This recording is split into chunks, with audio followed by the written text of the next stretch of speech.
Hi guys, Mike back again with another Blood Angel Army update. Next up is Contemptor Dreadnought, basically. I'm going to be using him as a Furioso Dreadnought. First one I've done, I bought it back in April at the Forge World Open Day and have only just got around to building him. I was going to magnetise him, but I figured I probably wouldn't bother as he's a Furioso. I'm going to stick with the Blood Fists and the inbuilt Stormbolter and Flamer weapons. So he hasn't really got much many weapon options, of the Furioso. So I've stuck with that. So what we will look at first, I've done a sort of dynamic base for him to start off with.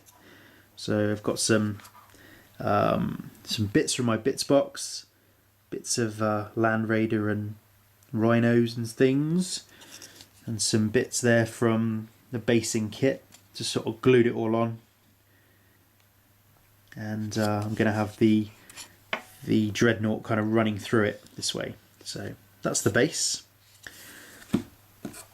There's his head on a spike, ready to paint. Just a little bit easier to paint, not glued into the body. And then we've got the Dreadnought itself. So this is the pose I've gone for. So obviously, I mean, those of you who haven't built a Contemptor before, extremely poseable. It comes in every single part you'd imagine. So the feet are separate, the lower legs are separate, the upper legs and hip joints are separate. Then he's got his waist and his sort of torso, upper waist, and his body. All his arms are separate, his fingers are separate. So you can pose him in whatever way you wish, basically.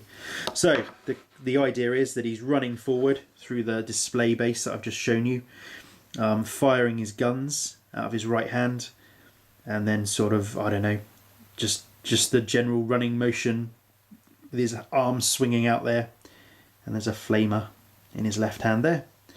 So should look pretty cool when he's all painted up. I'm going to try something a little bit different with the paint scheme, but I shall show you that when I finished him. So that's him, and I will catch you in a second. And this is the finished Contemptor. I said in the previous section that I was going to do something different with the paintwork. My original idea for the paintwork was to have all of his left side basically discoloured in this kind of colour, because my vision was that a blast of energy or fire or explosion had come from this way, and all of this side of all the paint would have been burnt off effectively, so he was going to be all blackened and charred on this side. But when I started airbrushing in the red, I went a bit mad and kind of went too far. So didn't bother in the end, but I might do that for a future project. So at the moment I've left this arm, his left arm, kind of all metallic-y and worn, and the kind of rationale behind that is because he's got a flamer in his left hand. This arm is going to be covered in flame most of the time when he's firing his weapon, so this claw is not going to be all nicely red and painted. So anyway, that's the idea. So, and in line with that, done a bit, sort of black and charred type effect up here on the arm, and this side of his body is darker than this side of his body. So yeah, that's him basically.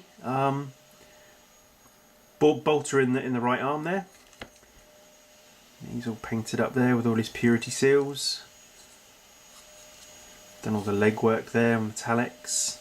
Put some Blood Angel iconography in these shields. Giving him a kind of a squad number there.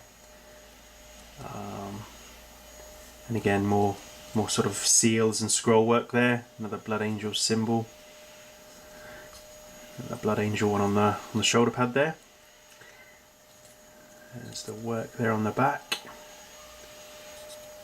And that's him. So basically he's running through this kind of broken down landscape there, I mean the grass here is in line with the rest of my army.